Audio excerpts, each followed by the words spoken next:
إلا من تاب وآمن وعمل عملا صالحا فأولئك يبدل الله سيئاتهم حسنات وكان الله غفورا رحيما.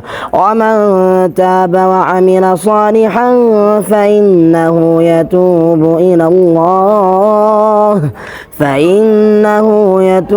إلى الله متابا.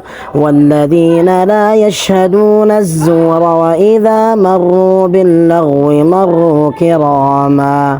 والذين إذا ذكروا بآيات ربهم